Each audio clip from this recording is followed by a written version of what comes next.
विवाह ज्योतिष में सूर्य की भूमिका। सूर्य एक शाही, गर्म और अलगाववादी ग्रह है। शाही होने के कारण यह अहंकार देता है, और जब ये लग्न या सातवें भाव में स्थित होता है तो यह विवाह में देरी करता है।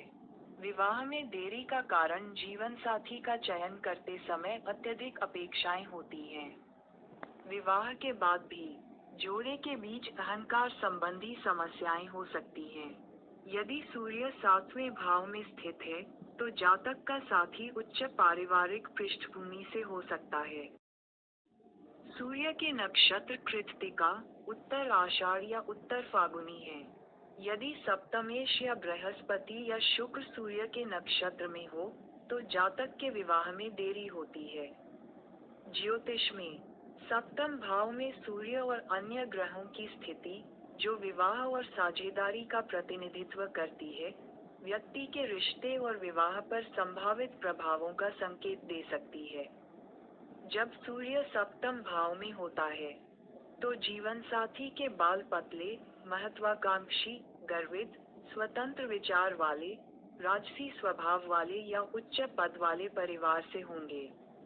यदि पीड़ित हो, तो स्वार्थी, हावी होने वाले, गलतफहमी या जोड़े के बीच अलगाव हो सकता है। सिंह राशि में सप्तमेश भी विवाह में देरी कर सकता है। व्यक्ति उपयुक्त साथी पाने के बहाने विवाह में देरी करता है। सप्तम भाव में सूर्य और चंद्रमा की युति यह संकेत दे सकती है कि व्यक्ति अपने जीवन साथी से बहुत खुश नहीं हो सकता है, और अपने साथी के कारण बदनामी का सामना कर सकता है। ये स्थिति विवाह में संभावित देरी या विवाह से पहले संघर्ष का भी संकेत दे सकती है। सप्तम भाव में सूर्य और मंगल की युति विवाह के बाद जीवन साथी से अलगाव और रिश्ते में संघर्ष का संकेत देती है। सप्तम भाव में सूर्य और बुध की युति यह संकेत दे सकती है कि व्यक्ति के साथी को आय या धन की उच्च उम्मीदें हो सकती हैं, और सत्यनिष्ठ होने से लाभ हो सकता है। यदि सूर्य और बुध मजबूत हों या शुभ ग्रहों से प्रभावित हों, तो व्यक्ति का साथी कुशल और बुद्धिमान हो सकता है। सप्तम भाव में सूर्य और बृहस्पति की युति यह संकेत दे सकती है कि व्यक्ति का साथी उस पर हावी हो सकता है, और उसके अपने पिता के साथ अच्छे संबंध नहीं हो सकते हैं।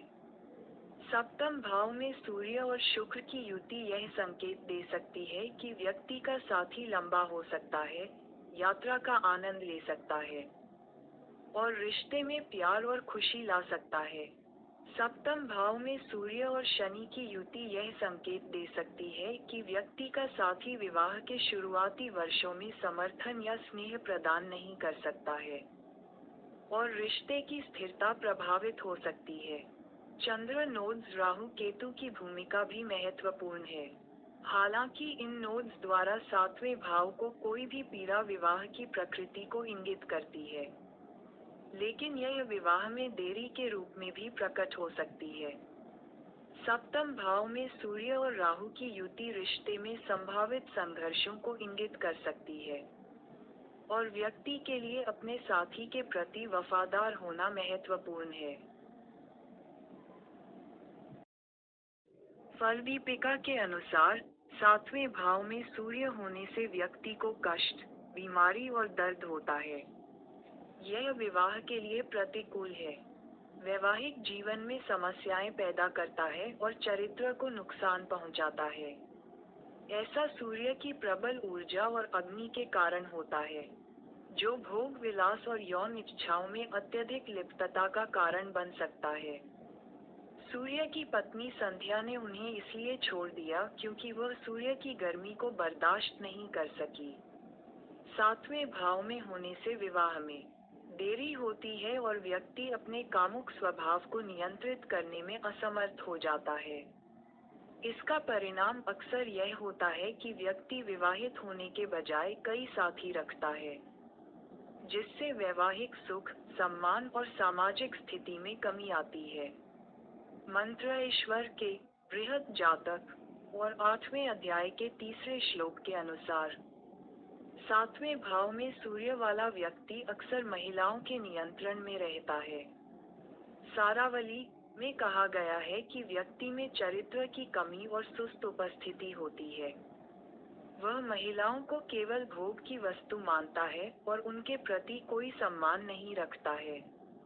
होरा शास्त्र कहता है कि व्यक्ति अस्थिर होता है और उसके मन में शांति नहीं होती है।